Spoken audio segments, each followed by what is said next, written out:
Oh, there he is. There he is. The suck master himself, Mr. Dan Cummins, on the phone. Hey. Can you hear me? I can hear you. Is your is this speaker on? Yeah, mute your Skype mic, Dan. Mute my Skype mic? Okay, muting that. Now, is this better? That's a lot better. There he is. We'll just do the audio through the phone. There he is, live from the Suck Dungeon in Coeur d'Alene, Idaho. It's Mr. Dan Cummins. Hello. Sorry about that. Man, I had to go. I used a backup computer. Somehow my a virus must have gotten on my computer as well because it was acting like I don't have Skype. Is it the corona? Is your computer infected with the corona? It might be. It might be. The corona might have jumped life forms into not even a non-living, I guess, entity. Yeah. So you guys are all spread out. This is awesome. This is social distancing. Rizzuto Show. Yeah. So I said it wrong. No, I said it right. You said it right for once, Dan. Oh, I'm paranoid. So we got Moon. Moon is broadcasting from his house. Jeff is broadcasting from his house. I got Tony's next to me. I'm in the studio here. Yeah, we're doing our best to do the social distancing thing. Are you the only one allowed to be in the building? We're only allowed like 2 people in the studio at a time. Oh, wow. Is that really the number? Yeah, so it's only engineers and air personalities allowed here in the building. And only a very small amount? Okay. Oh, yeah. Yeah, and this company did like a deep clean over the weekend, too. They had a company come in and do like a total scrubbing of every studio in this building. Wow. I mean, that is, I guess, like one of the few benefits of this is just the deep cleanings that are going on everywhere. My wife's brother works for one of the companies that does that, and they are busier than ever. Well, are you hunkered down at your place? Yeah, and even in our like little thing, I guess it was kind of our choice. There's only 4 or 5 of us. Yeah, my wife and I, and then 3 other full-time people in our little kind of studio, and 2 of them just having them work from home because they don't need to be here all the time. And then me and my engineer, who's coming in about an hour, we kind of alternate for the most part, unless we're recording. We're usually not here at the same time together. His wife works at the local hospital here as a nurse, and she's part of the response team. And even here in little Coeur d'Alene, Idaho, the ICU beds are filling up, and the hospital's getting packed, and it's making people nervous everywhere. Well, on Monday when I woke up in the morning, I see what has downloaded, overnight, and I saw there's a new Timesuck podcast which comes out every Monday, and the topic this week is COVID-19 and the 1918 Spanish flu. And I said, and I listened to the whole thing, and I said, Moon, we got to get Dan on because.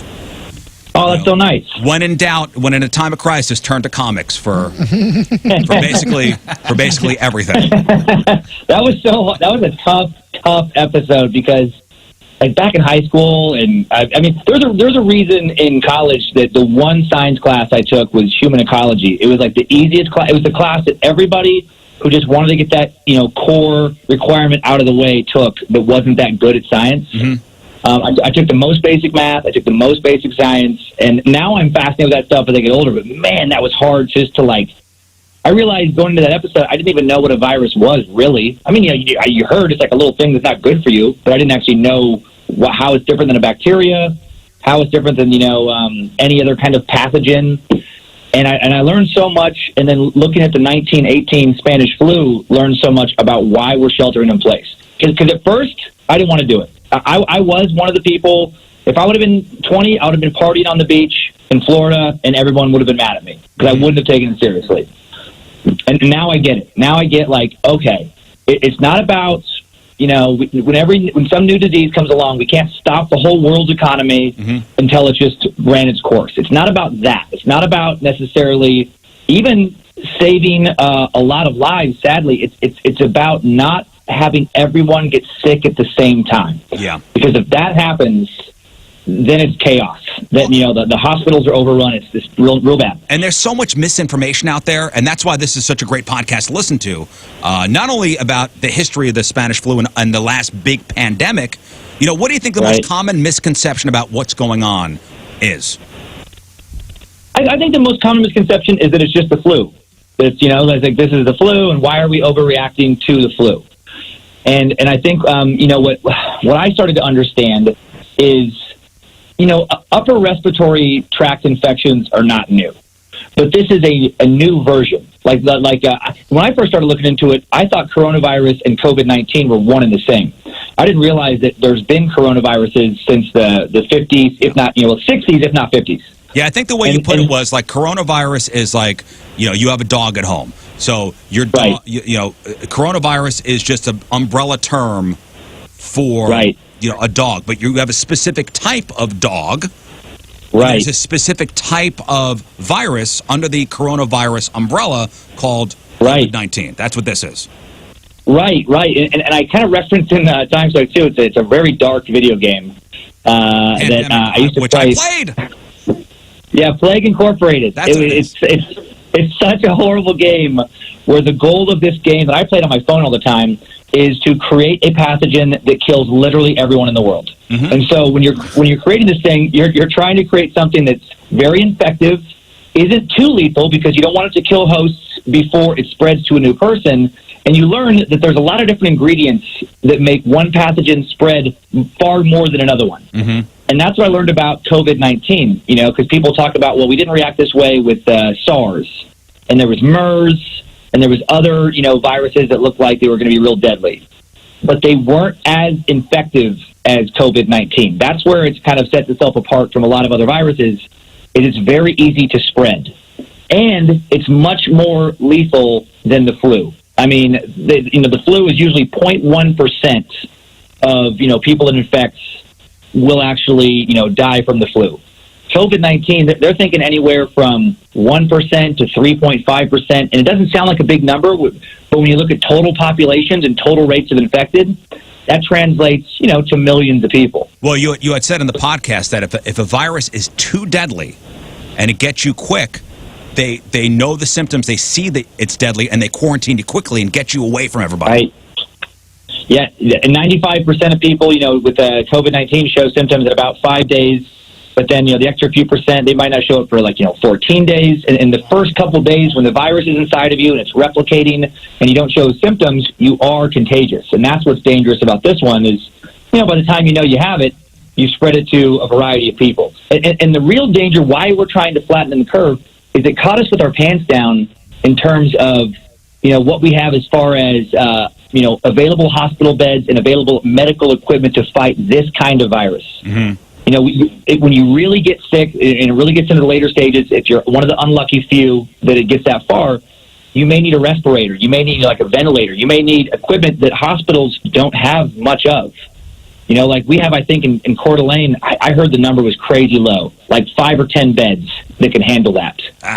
So if those are filled up, then what happens, and this is why this was starting to happen in New York, this happened in Italy, if all those beds get filled up, and then a new wave of people come in, they literally cannot treat them. And even worse, well, I shouldn't say worse, just as bad, but in a different way. All the people who don't have COVID-19, who are coming in for heart attacks, who are coming in for all kinds of different problems, there's only so many doctors to go around. Yeah. And now they can't get treated. And that's why we're trying to flatten the curve. That's why, we don't get to go to the movie theater. That's why the tours got shut down and all that stuff. We're realistic. We know that, people are going to get sick, but we can't have them all get sick at the same time, because that's what happened in 1918, and it was a nightmare. Yeah, well, and what you mentioned in the podcast is actually St. Louis did a great job back in 1918 with preventing it spreading around. And here's also a misconception is the Spanish flu may not have started in Spain. It may have started actually in Kansas. Yep. Yeah, I love historical little details like that, that was a very interesting detail I thought about the Spanish flu. That goes to just, wartime propaganda. Spain was a country that was not involved in World War I. It was neutral. And when the Spanish flu was going around, when it was spreading, when troops, in Britain, French troops, U.S. troops, the governments of the United States, France, and Britain would not allow reporters to report on this new disease because they thought it was bad for the war efforts. And actually in the U.S., there was legislation passed that made it a crime to publicize anything that was deemed bad for the war efforts. Yeah. So that information was suppressed in the free United States, and in these other countries. And in Spain, it wasn't. And so in Spain, the press were just like, hey, what's going on? People are dying. Their king got sick. And then it gets dubbed the Spanish flu, when actually it started, and now I'm blanking on the name. It was like, I want to say Camp Camp Monday. Yeah, it's actually a funny name, and it escapes my mind too. Because every time you said it, I chuckled. Yeah, it's like an hour from Topeka. It's not even there anymore. And then there was a little tiny rural county of about Sublette was the name of the town in like southwest Kansas. The whole county had like less than 2,000 people. A doctor noticed it there first in late 1917. Was like, what's going on with this new pneumonia? It is killing people quick, and it's killing healthy people. That was the first time it was ever reported on. Then people from that county went to that little, camp to get people ready to be transported to the front lines of World War I near Topeka. And then that's where it first broke out. So it's the Kansas flu, not the Spanish flu. Yeah, that's a common misconception. And St. Louis, you're right. St. Louis is what people pointed to in the beginnings of this pandemic for social distancing, because Boston, Philadelphia, other cities, they were like, nope, let's just keep moving. Life is normal. And they got hammered. And then the mayor of St. Louis was like, whoa, this doesn't look good. Let's shut everything down right now. And it, infected and killed far, far fewer people in St. Louis than it did in most other major cities. Yeah, in Philadelphia, they actually had a war bonds parade in the middle of the pandemic and, decimated the city. Jeez. Right. I'm wondering, the mayor of Philadelphia is like, nah, it's not a problem. And now I think about that when I think about Belarus. Have you heard of the guy over in Belarus? They're still playing hockey. Yeah. He's encouraging people. He said it's farming, basically farming, hockey, and vodka will knock this out. Yeah. Okay. Honestly, we haven't tried that yet. There's also the mega church down in Florida. That pastor down there, I think, was arrested over the weekend. Still, God is going to protect us. Liberty University with the Jerry Falwell Jr., they still have classes. Oh, my God. Yeah, there's a guy here that we heard. I don't know his name, but there's a pastor here that I think 1,200 people showed up on Sunday, and he's like, nope. Jesus will knock this virus right out. So apparently he missed the plague kind of historical lessons there. Man. But yeah, it's just crazy. Like what is going? And around here, we got a lot of doomsday preppers, and people are starting to snap. There was a guy shot a kid a couple hours from here because he just ran out of his trailer screaming about end of the world and firing his gun all around. There was an active shooter a few hours from here a couple days ago, some anti-government nut who just shot at a couple officers and then literally just took off into the woods, and they haven't found him. People are losing their minds around here. So how many people in your area, are going out of their house going, told you, I knew it, been prepping for this for forever, told you. Oh, it's so weird. I went out, because I'm in the middle with that stuff, and I'll be honest, I did get some new guns, and my rationale was everyone around me in the area I have has stockpiles, and if things go Walking Dead, I don't want to be the one guy who's like, hey guys, let's just talk this out. Come on, guys. Jokes, man. Don't take my jokes. Right? Come on, guys, we can work this. And so I drove up this hill past my house to go kind of, test them out. And the vibe up there was very happy, and it was just everybody out there, it was this attitude of yeah, we've been waiting for this. So weird. It's so weird. It's so weird. It's so interesting, and you touch upon this, too, in the podcast, about how this whole thing started. So it started at what they call a wet market in Wuhan, China. A wet market. Yeah. A wet market is where they kill the animals there at the market. So did it go from the bat to the pangolin, or the pangolin to the bat, or what's the connection there? They think that a lot of these coronavirus, and they're not totally sure. That's one thing I took away from this too. Doing a ton of research, is the viruses are the hardest pathogen to understand, and even people who literally have doctorates in studying these things, eventually you reach this point of we think, and they think it was these horseshoe bats, they're called, that started SARS, and SARS went from the bats to the civet cats, and then this COVID-19, they think it went to this thing called a pangolin, which is a scaly little 8-pound anteater, and it's they use the scales in traditional Chinese medicine. They'll dry them out, crush them into a powder, and one of the craziest things I learned was that this powder, they put it into pills, compress it into pills, and they put it in elixirs, and it's used to treat, amongst other things, ogres and demons being trapped in women. And so there's... How can we get some of that here? There is literally a chance that this entire worldwide pandemic could have started because some witch doctor thought there was an ogre trapped in a village woman, and he wanted her to eat some pangolin powder, which is so darkly just hilarious and just outrageous to me. Like, seriously? And then I just think my mind goes to the weirdest place. I'm like, I hope it worked. I hope at the very least the powder got that ogre out of that lady. Yeah, now we got this worldwide pandemic for dumb reasons, for stupid reasons. They did finally, I mean, we'll see if it's enforced, but the Chinese government, after these last 2 outbreaks, they have outlawed eating wild animals because, SARS was the civet cats, or sometimes they call them civets, started when somebody just from one of these markets got one to eat, and they think, like, undercooked flesh, got in them. But they're finally cracking down, supposedly, on these markets. But I don't necessarily trust what comes out of there because I'm also hearing, with the crematorium kind of news articles, that China was grossly underreporting how many people were infected and how many people died as well. Yeah, and those civet cats, by the way, that's what that Kopi Luwak coffee. That's the cat that they passed those beans through. So those civets are on a black market of ridiculous scale because of the coffee and the price of the civet poop coffee beans. So that's a whole thing that, of course, they're not going to report in certain ways in certain global markets because it's all illegal anyway.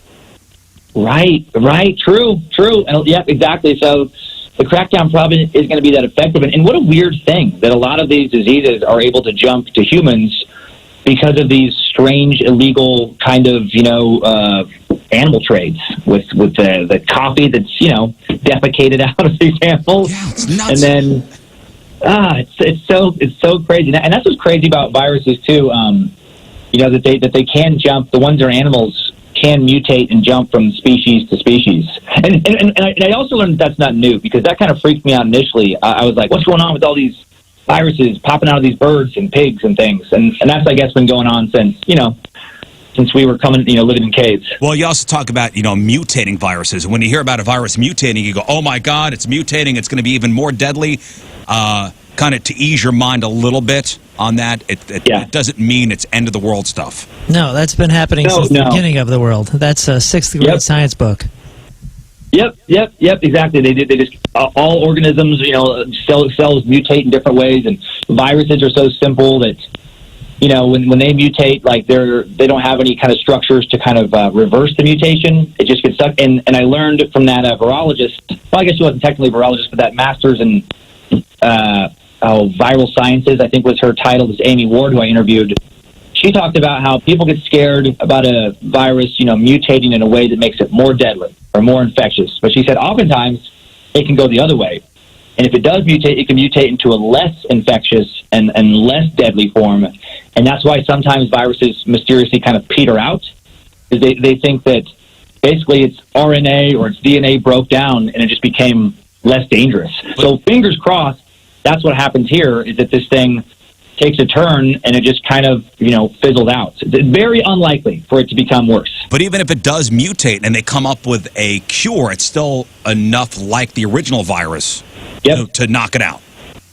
Yeah, that's another thing I learned too. Yeah, that if somebody develops a vaccine for this version of COVID-19 and it somehow mutates a little bit, in all likelihood the vaccine will work on the new version as well.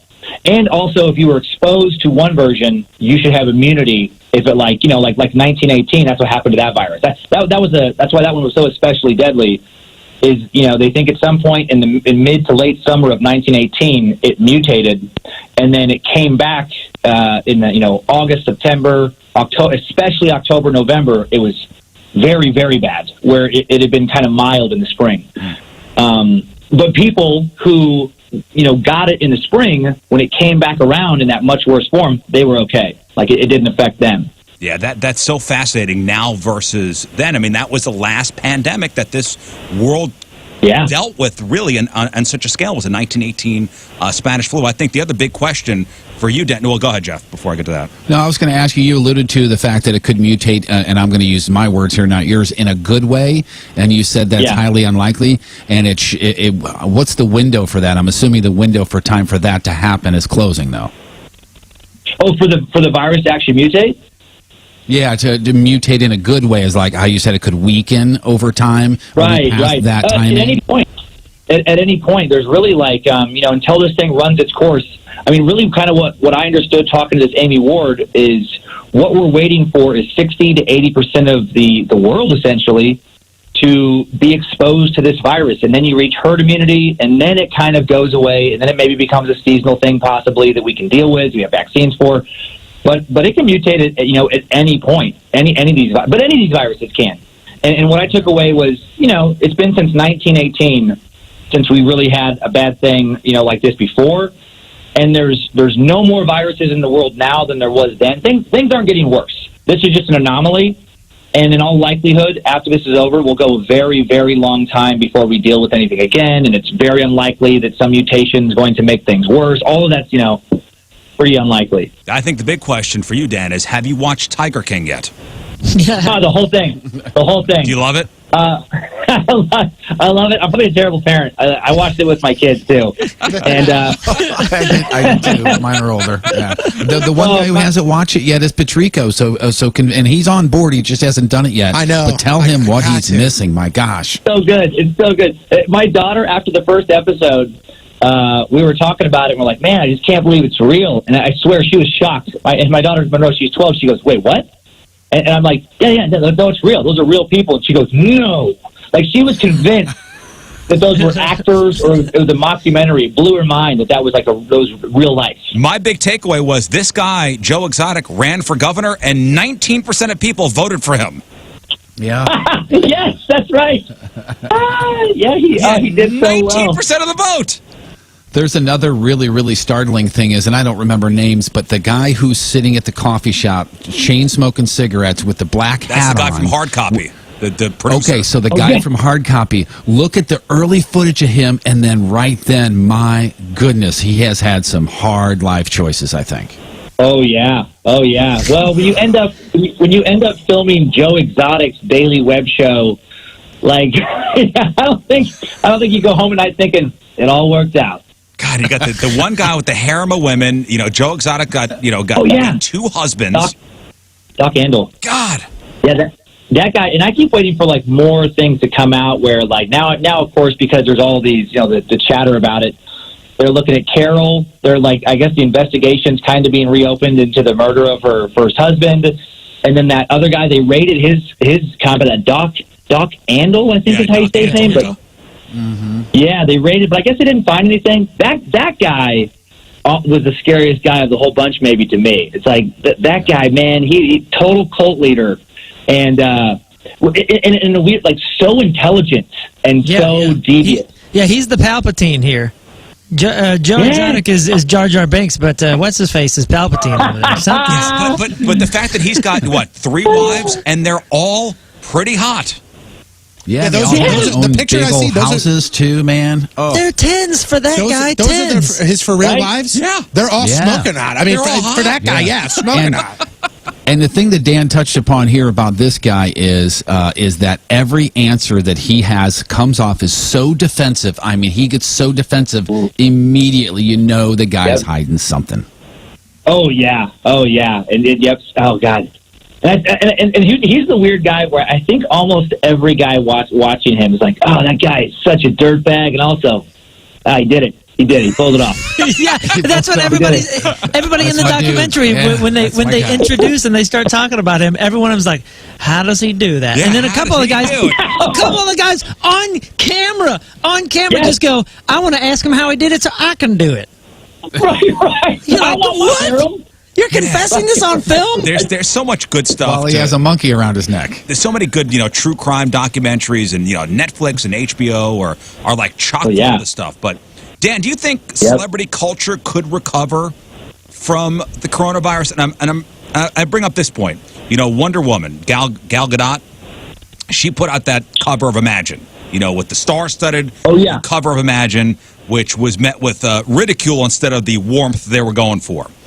Right. Jennifer Lopez posted a video of her family, quote unquote, sheltering in the backyard of Alex Rodriguez's Miami compound. One commenter replied, quote, "We all hate you."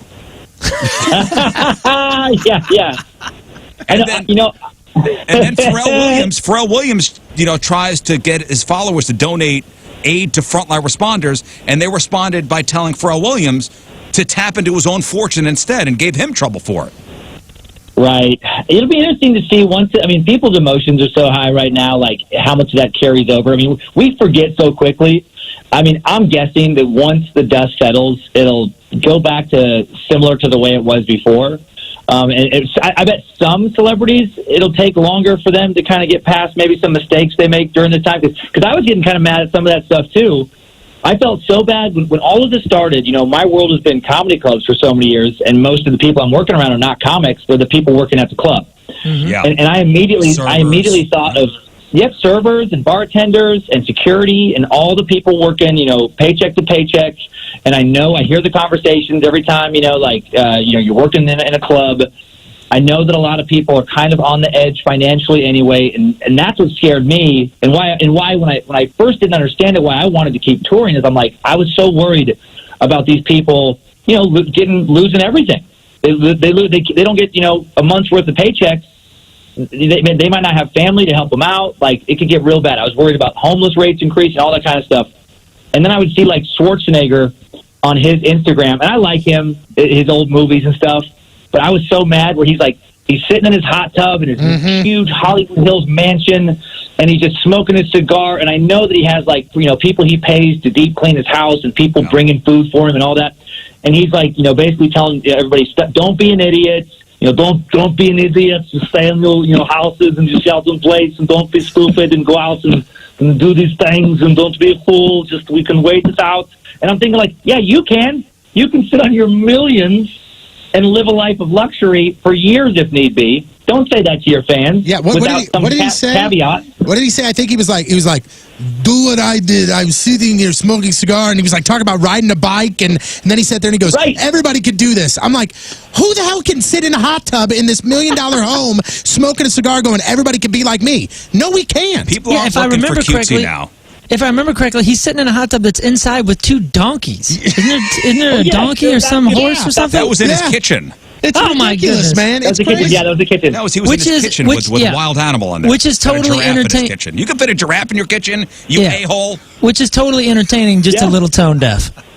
Nobody's looking for cutesy now. We don't need cutesy now. So the Imagine video, I get the spirit of it. Okay, but we don't need that. I think this has all exposed how tone deaf a lot of those and detached those celebrities are. Where that's what blows my mind. It's I guess. How do you forget what it was like to not have money at some point? How are you just not aware where you're so insulated that you can really just think just do what I do and just sit in your mansion and just enjoy your hot tub and have people bring you your food. These are just what? These are just people that they've been too rich for too long, and they're just so out of touch with everything. And I think now more than ever, for Twitter at least, we need the button that pops up when you hit post. A button should pop up and says, "Are you sure, man? Are you really sure?" Think about everybody here. My favorite part of it family. Before they post it, they're probably thinking, "Man, this is so." Everybody's going to love this, and it's so profound. And here we go, post, waiting for the comments to flood in. Yep, that didn't go the way I planned. I've read some articles too that this pandemic is really kind of showing the class divide in the country where so far it's really only hit for the most part the working class and very few jobs for kind of upper white class jobs have gone away thus far. I know that's starting to happen now. But that's the real tragedy of this to me is the people who are already having a tough time. This is hammering them, and then the last thing they need is the people on the other side to tell them what to do. We don't need that. We don't need that. Well, listen, Dan, we appreciate you coming on, and I'm telling everybody to download the newest Timesuck podcast. It's about COVID-19 versus the 1918 Spanish flu. People are consuming media still. People are still listening to podcasts and watching Netflix and still doing things. They need things to occupy, their time Oh, yeah. sitting at home. So I was walking the dog yesterday. I had your podcast on my ears, and I was learning as I was Thank walking. you. And I'm so glad to see you guys, so quickly adapting and bending around. And this is, at first when I'm looking at the screen and seeing the three of you in different places, like it feels a little weird. But then you get going, and it's I don't know. Now I'm like, oh, this is the new normal. Yeah. Like this just felt, It is. like another show. And awesome job keeping everything going on your guys' end. Because St. Louis and and all the listeners you have everywhere else, they need you guys. More than they ever have. I get a lot of emails right now, people who are invested in whatever shows they're invested in. It just gives them a little bit of a sense of normalcy. Yeah. You guys are providing a sense of normalcy for a lot of people, and that's so important right now because, mental health is a big thing that's also kind of getting overlooked with this pandemic where, we're social creatures. We're not built to hide up in holes for very long, not most of us. And so you guys are the friends that a lot of people can't visit right now. That's awesome. Well, listen, I appreciate you wearing a shirt for this. Thank you so much. Next time, though, we'll have none of that. All right, Dan Cummins, everybody live from the Suck Dungeon in Coeur d'Alene, Idaho. Thank you, guys. Download the newest Timesuck podcast and learn some stuff. Talk to you soon, Dan. Okay, talk to you soon. Thank you. Thanks, dude. See you, dude. There he is. The Timesuck man himself, the Suck Master General, Dan Cummins.